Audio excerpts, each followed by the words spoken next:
again, we take things too hard sometimes and we zoom in on the negative when there are many, many positive things, or even neutral things, or just calm things we could be relishing a little bit more.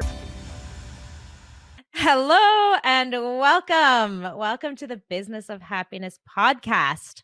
I am your host, Dr. Taryn McCarthy. And today is going to be a phenomenal day because we have one of my favorite guests. You've seen her and heard her before, loved her before. We have the one and only Risa Williams. And thank you for being here, Risa. I'm so excited that you're here with us today. Thank you so much for having me again. I'm so happy to see you and be back on the show. I love it. I love it. Risa joined us with her first two books, The Ultimate Anxiety Toolkit, The Ultimate Time Management Toolkit. And today we are exploring her latest and greatest, about to hit the shelves. I think I have a copy ahead of the sale. Am I right? Yeah, you have a special copy. I have a special copy. I'm so excited and honored.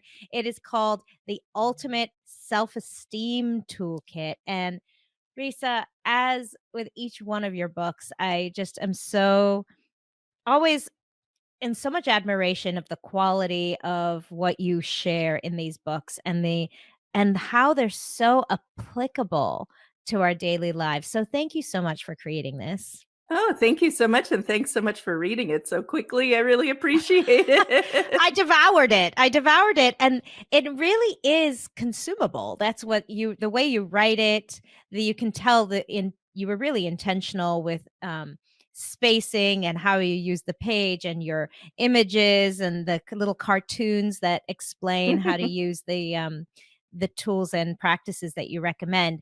And so you really do make it something that's easy to consume. Was that intentional for you?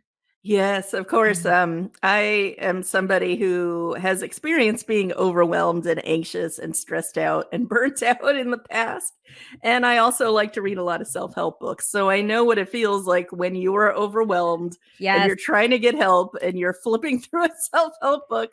And often what happens is the way a self-help book is written sometimes spikes your anxiety and stress even higher because it's loaded with too much information. It's making you feel like, oh, all these things are wrong with me.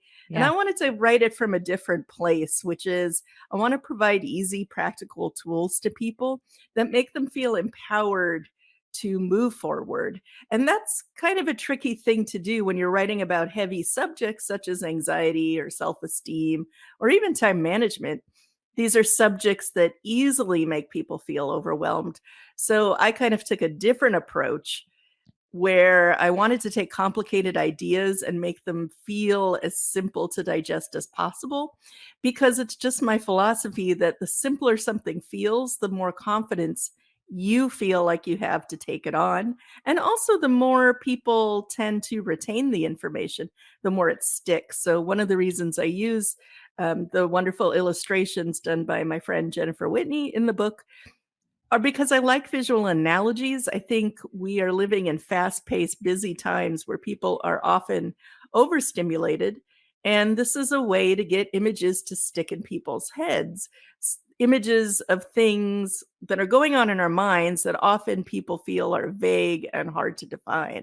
So my goal was, and I hope I succeeded, to take complicated things and break them down into simple, easy steps that make you feel like you want to move forward with them. Yeah, you definitely accomplished that. That's And good. yeah, I definitely feel that way. And the other interesting thing that I wanted to comment on, and I don't know if anyone's ever mentioned this to you, but I'm sure it was intentional. The background on the cover, when for your time management toolkit, look different. They are similar. They all go together very well aesthetically, but the time management toolkit, the ultimate anxiety management toolkit, and the background on this one are a series of patterned hearts. Yeah, that And was I intentional. thought it might And it be. was down to the publisher, Jessica Kingsley. Publisher did a wonderful job with the design and cover of all the books, but for this one, they said, what should be a shape that you want in the Yeah. background or a pattern?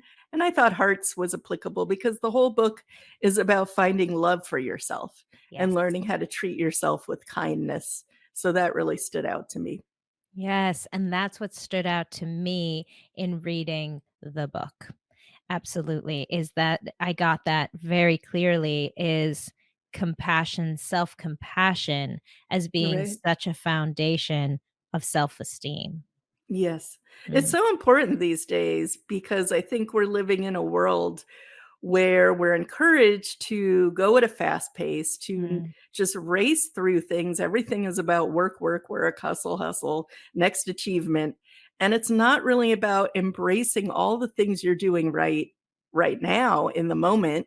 It's more about what are you doing next? What are yes, you doing lately and what are you doing next?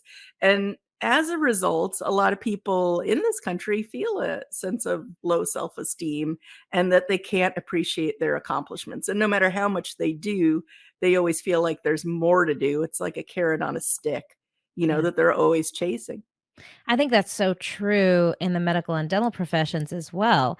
Mm. The what's the next goal? I was so fascinating. I was talking to a client of mine recently, and they had a goal of a 10% increase in their profitability from the year before.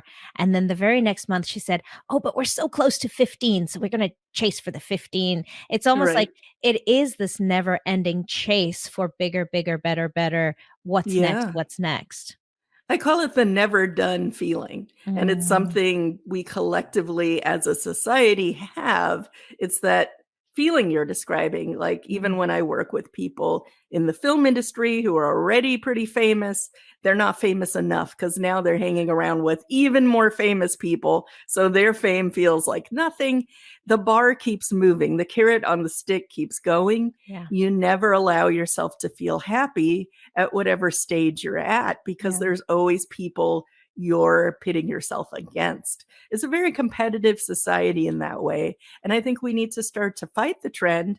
And I mm, am seeing a lot of people embrace that. Like, why are we working so hard? mm, Why do I never feel done? How can I celebrate my small successes more? And that's a big piece of what the book is about. In addition to learning to love all the parts of yourself and radically accept who you are, it's about connecting with the feelings you wanna feel. How do you let yourself feel done? How do you let yourself feel relieved or accomplished or I did it or like a burst of pride over what you've done? How do we connect with those feelings that are so uncomfortable for people to feel sometimes?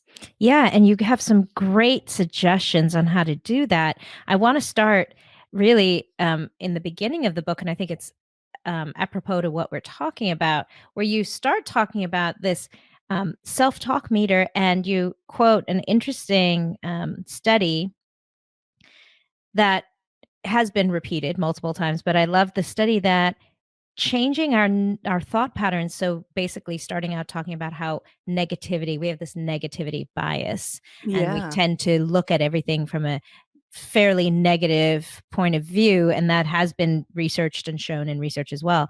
But I love this part where you said changing our thought patterns might be trickier than it sounds, and what the study found was it has to be done repetitiously and consistently. In Oh, order no, to and stick. consciously in order to stick. Yeah. So we think Yeah. that once we find that one new perspective, positive perspective, "Ha, I'm gonna be changed." But actually what you're saying to us is we need to keep this on repeat and consistently doing so and consciously choosing a positive perspective in order to turn that around. Right. It's like Mhm. working out a muscle. You can't just do the exercise one time and then you have the muscle. You have to do it every week consistently over a long period of time. And then it starts to tip the balance. When I was writing the book, one of the most interesting studies I found was one that said over 70% of our daily thoughts tend to be Yes. negative, critical, reprimanding thoughts about ourselves. That's a big percent. 70% of your entire daily thoughts for most people Yes. are full of negative self-talk, full of criticism, full of beating yourself up. That confirmed what I had already known when I work with clients, but when I saw it on paper, like that in a percentage, I thought, wow, okay, so this is a bigger problem than we're admitting. We often think we can give ourselves a pass. Like we can be the kindest, most gentle, soothing, wonderful people to our friends, to our kids, to our coworkers. We're so kind, we're so encouraging. And we flip a switch and we think, I could just beat myself up all day. I can do the exact opposite, which is bully myself constantly all day long and tell myself all my flaws. How could you do this? You're the worst ever. It doesn't work like that. Our brains don't know the difference. So Yeah. our brains don't know the difference when you're saying those mean words to yourself, as it would react the same way as though another person outside of us is saying those words to ourselves. Once you realize that, it changes your perspective and it makes you want to embrace a different way of doing things. Because if you're being mean to yourself, you're still being mean to one person. Yes.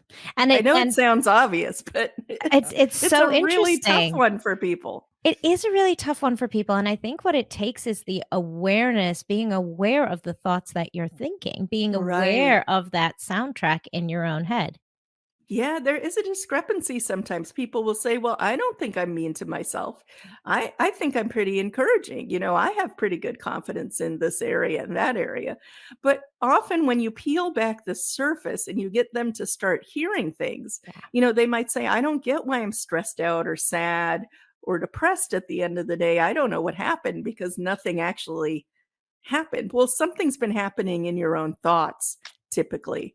And if you become more mindful, like an observer, like you pull back and you just watch what your thoughts are doing, I guarantee it'll surprise you.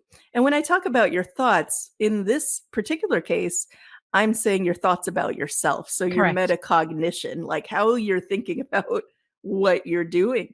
Sometimes that manifests for people in tasks they're trying to do, like, why can't I fold this sheet the right way? Or why can't I fill out this form online the right way? What's wrong with me? I'm so bad at forms. So sometimes there's a running dialogue such as this. Other times it's much more about just your general personality. Why am I so awkward? Why am I so clumsy? Why do I always say the wrong thing? Or why don't people like me? So it can have different flavors, but a good starting place is to just get to know your own flavor of what you're telling yourself 70% of the day just by listening to it and hearing it, pulling back a little. And when you catch yourself saying something like, I'm the worst at this ever, or I'm doing such a bad job, everyone's going to be mad at me, or something like this, you pull back and you just gently start to label the thought. That's a harsh thought. That's a really unfair thought. I like those words. They don't tend to trigger as much resistance as saying that's a negative bad thought, because that's just adding another layer of I'm a bad person. Right, it's 'Cau another yeah, self-judgmental position. Yeah. yeah, it's like a secondary layer. So now Yeah, you have 2 going on. So totally. just labeling it and watching it, that's the starting point, because when you do that, the thoughts you are watching will naturally start to change on their own. You can't watch a thought over and over again and have it stay the same. It just naturally starts shifting. Oh, I love that, and I think a secondary part of that is you can't change something you're not aware of. Yeah, exactly. Yeah, And so having some that awareness. Sorry, go ahead. Oh, no, I was gonna say sometimes we wanna go into it, because we get really excited. We're like, "Oh, I have to change all these thoughts," and that just causes Ye anxiety because we start hearing how many negative thoughts there are, and like I said, it adds that secondary layer of, "What's wrong with my brain? Why do I feel this way?" When we could just say, "Wow, I'm noticing there's a lot of harsh thoughts, but I'm just gonna kinda watch them and accept that this is where I'm at." And I know that over time, I will slowly start to adjust them. Like, it doesn't have to be instant. You don't have to flip that switch and have it automatically stick. That's not how the brain works. So, like the study you brought up, we have to be consistent. We have to be Mhm. soothing to ourselves in the process. And we have to know that these things happen over time. It took a long time for you to develop these negative thoughts Mm. about yourself. And it will take a long time to neutralize them and start to adjust them to a more positive place.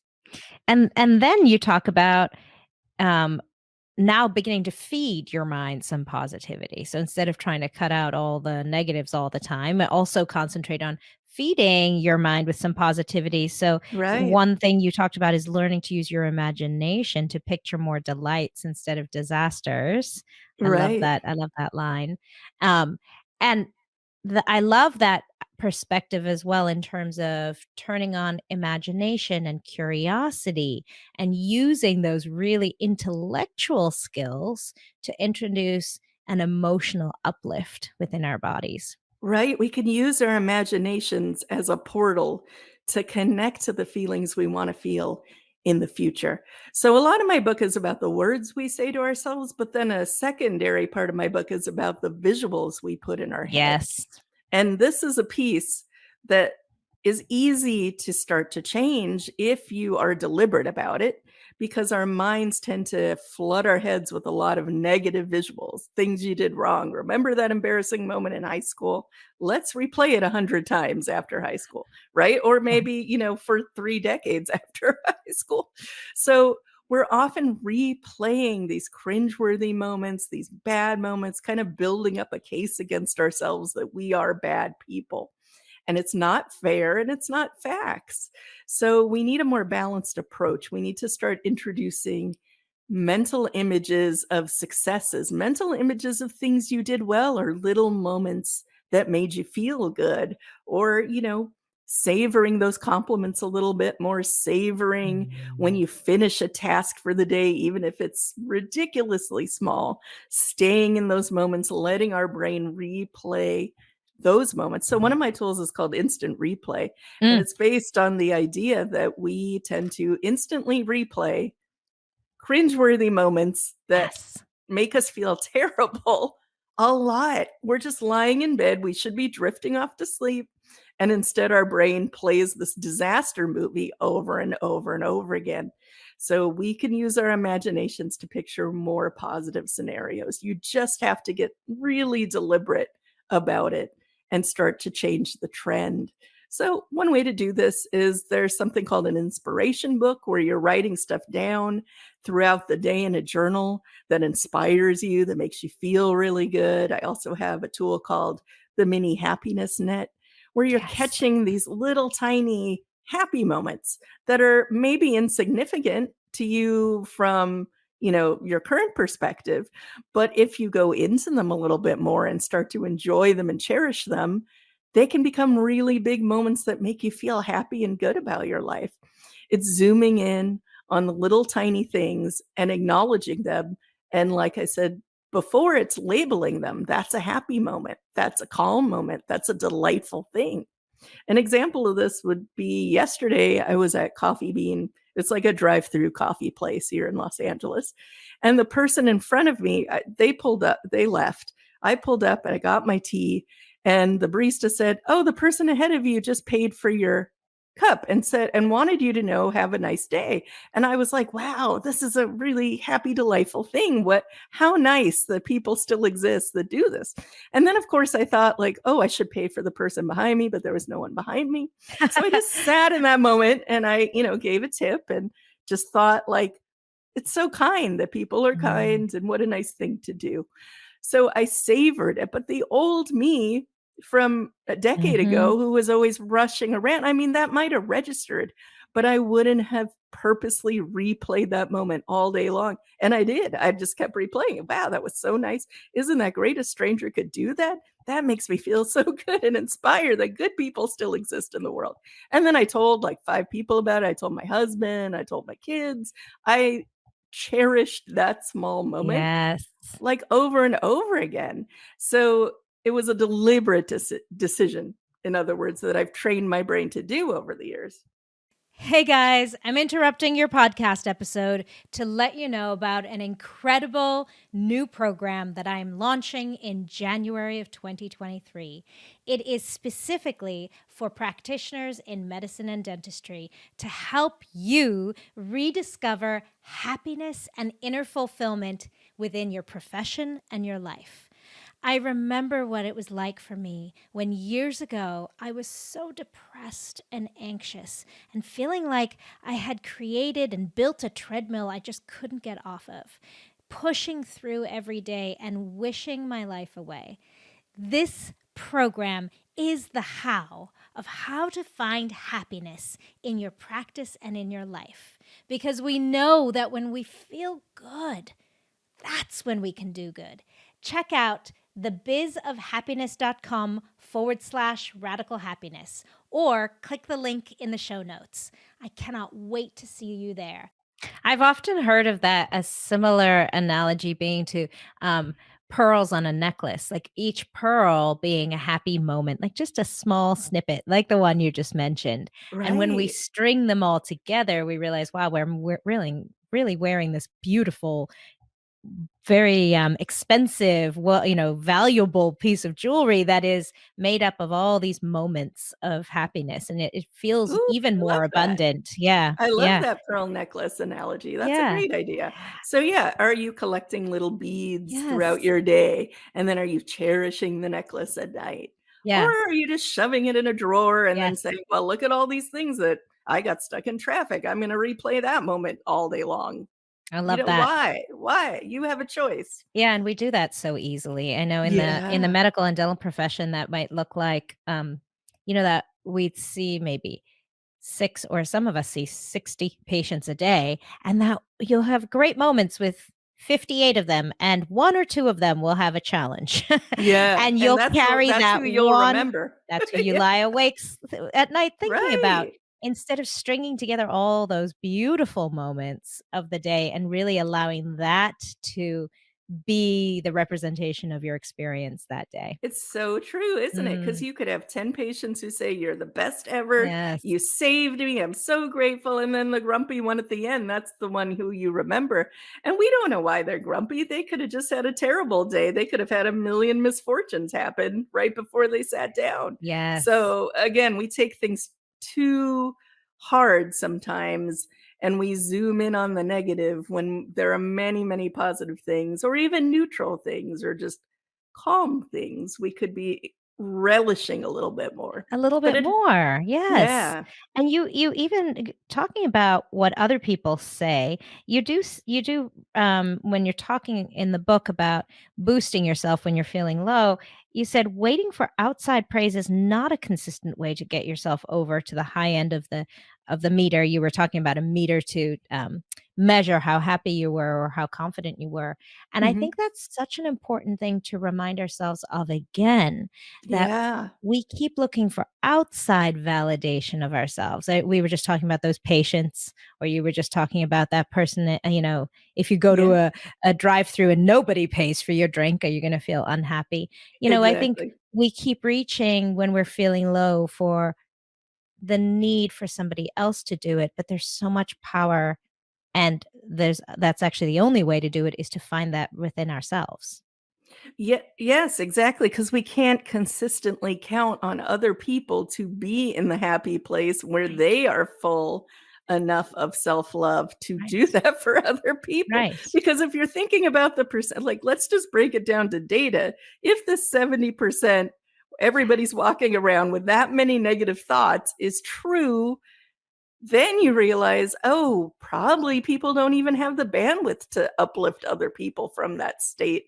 So if you're sitting around waiting for the people around you to be in that happy place for a minute at the same time you need them to be, you might be waiting a little while.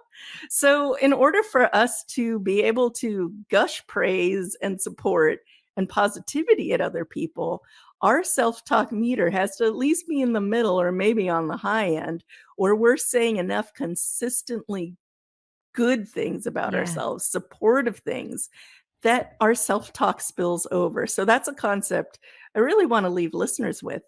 What you're saying to yourself often spills out onto other people, whether you intend it to or not. And you might remember this from your parents and your upbringing. Yes. Often their own self-talk was unconsciously spilling out onto their kid. Why can't you do this? Why aren't you like your brother? Blah, blah, blah, blah, blah. And so it's another motivation to get really strong at your own self-talk because it influences how you're going to talk to other people. It also influences what you're going to hear. When I realized that piece, that was sort of what boosted me forward with my self-talk regimen because I had been doing it. And sometimes you're saying these affirmations to yourself and you feel really silly and it's not clicking emotionally. We've all had the experience where it feels really silly. You're like, "Oh, I'm doing great. Great job, me." But you're not emotionally feeling any of Right. it. But I just figured that it had worked for so many of the clients I was seeing in my early days as a therapist. I was really helping a lot of people fix their self talk in a way that they could take on these challenging situations. So sometimes people were coming to me with performance anxiety. They had to stand in front of a crowd of thousands of people. And I had to help them get to the self talk place where they could actually do that and not freak out. And I was noticing that it was working. And so in the beginning of the book, I talk about at some point, I realized, wow, I need to start practicing what I am preaching to other people because I know it works. And yet I give myself a pass to beat myself up so much. And so many therapists do this. They are so supportive for other people and they, maybe are not doing the same tools for themselves sometimes. So they get burnt out, you get tired, etc. So at some point, I realized, well, sometimes people tell me compliments and I just bat them away. I don't even hear them. There's a part of me that instantly rejects Yeah. the compliment. And I realized that people who tend to graciously accept the compliments and you can tell it gives them a real positivity boost are usually people who have a really solid self-talk stream going on, It might not be they're the happiest, most positive people, but they say things to themselves like, "I did it. I did a good job. Okay, that's done. I'm proud of myself." They say little tiny things like, "Wow, I didn't think I was going to finish that on time and I did it." And there's more of this kind of neutral or slightly uplifted stating of facts. Like, that's a fact I did that job. Mm. So when someone says you did a good job, it matches. It's not like an argument needs to happen. If there's an argument happening where, you say, "Oh, you look nice today." I say, "Oh, no, I don't. This old thing, this sweater." eh, there's something going on where my internal self-talk is not allowing myself to hear that. And often it's cultural and societal. And you could say sometimes, a lot of female clients I have say that when you're a woman in this society, you're kind of trained to deflect the compliments coming at you. And so there are some societal pieces to that and cultural pieces depending on different cultures. I know the cultures I grew up in, it was considered sort of obnoxious. You have to do a little dance if somebody says something nice. "Oh, no, no, no." Kind of feign humility before you can accept the compliment. But sometimes the message we're sending to our brains is, "I'm not worthy of this compliment." Right. So that's just a piece to look at and to ask yourself, is this helping me? Is this helping me feel better about myself? I also like something you mentioned there about when we practice that for ourselves, it makes us more aware and open and awake to those moments that other people are available to share with us. So Yeah, and if those some are wonderful those are moments, right? wonderful. And Yeah, the older instead of you get, ignoring the them. fewer they happen. Ah. Like when you're young, people are just throwing compliments at you. People are very kind. The older you get in this society, the less likely that's going to just randomly happen. It's just the way our society works. So I always tell young people, I'm like, you got to really savor those moments a little Yeah. bit more. Well, I think even as adults, just yesterday in the office, I had a wonderful family in. She had brought her youngest child for a new patient exam. Such a wonderful young man, and I just really always so present and asks curious questions. Just a really delightful teenager, which is unusual. And I Yeah. said to her, I said, "Gosh, you have raised some great kids. Every time you bring one of your children in, I just absolutely enjoy the conversation, which is a really unique thing for teenagers." And I said to her, "What are you doing as a parent?" And immediately she deflected it and said, "Oh, no, no, Yeah. no. I'm really no good at this and I'm just making it up as I go along." And it goes absolutely with what you're saying. Even there you go. Even as an adult, I was giving her Yeah. a Which great, is maybe amazing, and she even should have just said, deeper "Yes, I compliment. do a lot of work. I know. Being And a mom is really hard. Thank you." Absolutely. Right? Yeah, Yeah. absolutely, and so that's where I was just thinking, when we can support ourselves with that language, we're able to recognize those moments when they are there. And there Yeah. might even be more moments than we realize, even as adults. That's true, that's true, Mm, and the more you kinda let it in, the more you tend to hear it, and then the more you're, like, later on when you're having your tea or something at night, you're thinking back on, "Oh, what a kind thing that person said." yes, Then that's what I'm going back to is that instant replay, like, when yes. you hear kind things, let it sit, let it steep inside of you, let it build up. Yeah. And one thing you can do is add on a compliment booster. So if you have trouble accepting compliments, here's a good trick. First of all, just count to 3 in your head and say thank you and avoid the urge to negate the compliment because the person's just giving you positive energy. That's all you have to see it as. You don't have to overanalyze it. It's just a positive exchange, hopefully. So you can keep the positivity going just by accepting it. Say thank you. If you can, give them a compliment back, return the positive energy a little bit. If you can't, add a line in your head to affirm what the person told you. So, for instance, let's say you say, "Oh, great appearance on the podcast," or something like this, Yeah. or a great speech. I would pause, say thank you, and then in my head, I'd think something that affirms what you said.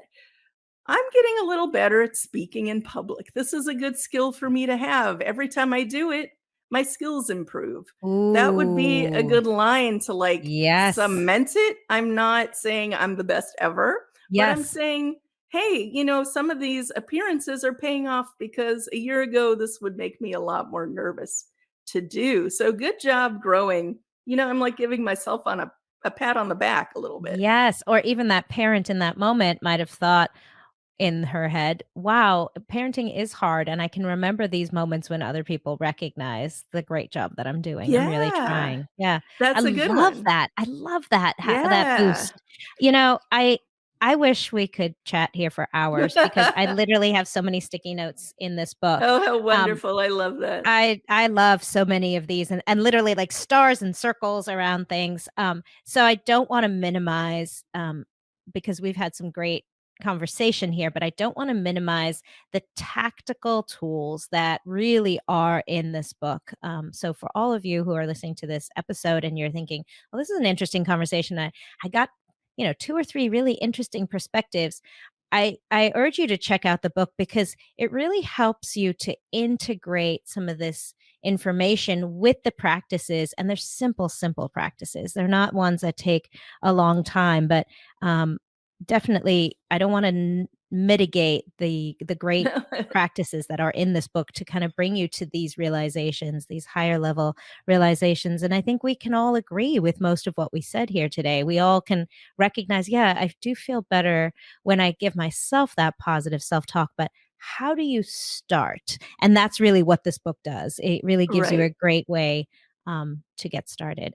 So Well, thank you, my thank you. friend. Sure, and thanks so much for checking the book out. I hope Yeah. you'll, go to the ultimatetoolkitbooks.com and check it out. Like you said, sometimes our brains needed to be reinforced a lot, like have these ideas consistently reinforced. So the chapters are written in an easy way that you can just pick it up and read it, once a week for a little while Yes. until it kind of sticks in your brain. Don't expect your brain to just integrate these complicated ideas instantly. Yeah. I need to read sometimes a self-help book that I like, a dozen times before all of it sinks in. Sometimes I pick up one I read 20 years ago and I see something completely new because I'm in a different place now. Absolutely, absolutely. And the other thing I love about this book is I actually was sharing some of these practices with my teenagers, which is great because sometimes as parents we know what we want to say. We know how we want them to infuse it for themselves, but the way you've written this book is really easy to understand and really easy to implement. So I think it's a great gift even for teenagers, I would say, who are Wonderful. struggling with I gave it to self-esteem. my 13-year-old and Yeah. he to see if it would stick, and he liked it a lot. I think Yeah, they get the concepts, they you do. know, and Yeah. 13-year-olds today are pretty well versed in this kind of language. It's in the media more. They know more about self-care. They know more about wellness. Kids talk about that kind of stuff at Yeah, and school a little more. self-advocacy, yeah, Yeah. absolutely. I So agree it's a with you. good time to start cementing those ideas by giving them tools that they can reference and remember as they Yeah. get older and things get more complicated. Yeah, definitely those images stick. Absolutely.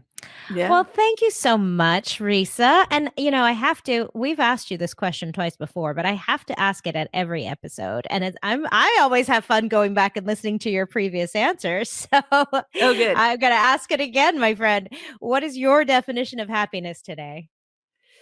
I think it's the same as last time I was on. I'll try to answer it a little more nuanced, which is happiness is an umbrella, and a Mm. lot of things go under the umbrella. It's not just one emotion to everybody.